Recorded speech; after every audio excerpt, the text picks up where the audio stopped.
তো মুসা আলাইহিস সালাম বললেন, আল্লাহ আয়াগলিবুকান নাউমু, আল্লাহ আপনার কি ঘুমে ধরে না? আল্লাহ বললেন কোনো কথা বলা যাবে না, দুইটা গ্লাসের ভেতরে পানি নাও আর পানি ভর্তি গ্লাস নিয়ে তুর পাহাড়ের উপরে দাঁড়াও। সাইয়েদনা মুসা আলাইহিস সালাম দাঁড়ালেন। আল্লাহরে আবার জিজ্ঞেস করলেন, আল্লাহ আমি জিজ্ঞেস করলাম কি আর আপনি করতে বললেন কি? আল্লাহ বললেন কথা বলো না, যা বলেছি তাই করো।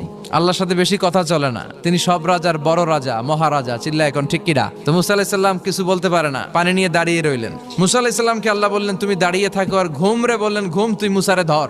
ঘুম যে এবার সাইয়েদনা মুসা আলাইহিস সালামকে ধরেছে, উনি ঘুমের ধাক্কায় আর থাকতে পারে না, একবার ডানে যায় আর একবার বায়ে যায়। ঘুমের ধাক্কায় হঠাৎ করে কাত হয়ে পড়ে যায় আর গ্লাসগুলো মাটিতে পড়ে খান খান হয়ে ভেঙে যায়। আল্লাহ ডেকে বললেন, মুসা বেশি কিছু হেফাজতের তো দায়িত্ব দেই নাই, শুধু দুইটা গ্লাস হেফাজতের দায়িত্ব দিয়েছি। ঘুমের কারণে এগুলোর হেফাজত করতে পারো নাই, ভেঙে খান খান হয়ে গিয়েছে। আমি যদি তোমাদের মতো ঘুমিয়ে যেতাম তাহলে পৃথিবীর সাথে সূর্য লেগে, সূর্যের সাথে চন্দ্র লেগে গোটা মহাবিশ্বটা এভাবে গ্লাসের টুকরার মতো খান খান হয়ে যেত রে মুসা।